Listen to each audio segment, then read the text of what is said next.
আওয়ামী লীগ সরকার স্বাধীনতার মূল মন্ত্র গণতান্ত্রিক শাসন ব্যবস্থার বিপরীতে বাকশাল নামে সাংবিধানিকভাবে একদলীয় শাসন ব্যবস্থা কায়েম করে এবং মত প্রকাশ ও বিচার বিভাগের স্বাধীনতা হরণ করে, যার প্রতিক্রিয়ায় 1975 সালের 7 নভেম্বর দেশে সিপাহী জনতার ঐক্যবদ্ধ বিপ্লব সংঘটিত হয় এবং পরবর্তী সময়ে একদলীয় বাকশাল পদ্ধতির পরিবর্তে বহুদলীয় গণতন্ত্র, মত প্রকাশ ও বিচার বিভাগের স্বাধীনতা পুনঃপ্রবর্তনের পথ সুগম হয়। এবং যেহেতু 80 দশকে সামরিক শাসনের বিরুদ্ধে দীর্ঘ 9 বছর ছাত্র জনতার অবিরাম সংগ্রামের মধ্য দিয়ে 1990 সালে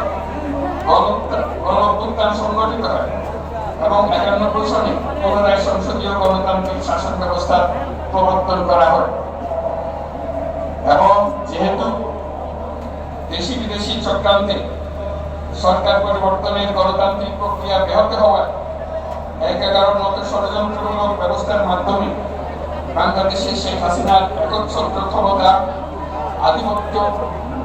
এবং ফ্যাসিবাদের পথ সুগম করা হয়। যেহেতু দীর্ঘ 16 বছরের ফ্যাসিবাদী অগণতান্ত্রিক গণবিরোধী শাসন ব্যবস্থা কায়েমের লক্ষ্যে এবং একদলীয়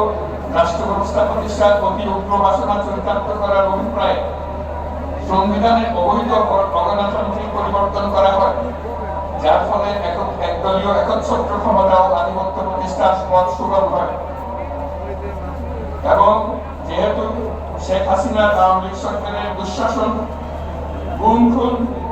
আইন বহির্ভূত হত্যাকাণ্ড, মত প্রকাশের স্বাধীনতা হরণ এবং একদলীয় স্বার্থে সংবিধান সংশোধন ও পরিবর্তন বাংলাদেশের সকল রাষ্ট্রীয় সাংবিধানিক প্রতিষ্ঠানসমূহকে ধ্বংস করে। এবং যেহেতু হাসিনা সরকারের আমলে তারই নেতৃত্বে একটি চরম দলবিরোধী, একতান্ত্রিক ও মানবাধিকার হরণকারী শক্তি বাংলাদেশকে একটি ফ্যাসিবাদী, মাফিয়া এবং ব্যর্থ রাষ্ট্রের রূপ দিয়ে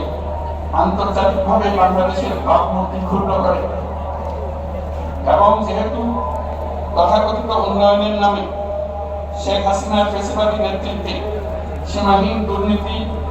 ব্যাংক লুট, অর্থ পাচার ও অর্থনৈতিক প্রতিষ্ঠানগুলিকে ধ্বংসের মধ্যে দিয়ে বিগত পতিত দুর্নীতিবাজ আওয়ামী লীগ সরকার বাংলাদেশকে অমিত অর্থনৈতিক সম্ভাবনাকে বিপর্যস্ত করে তোলে এবং পরিবেশ, প্রাণ বৈচিত্র্য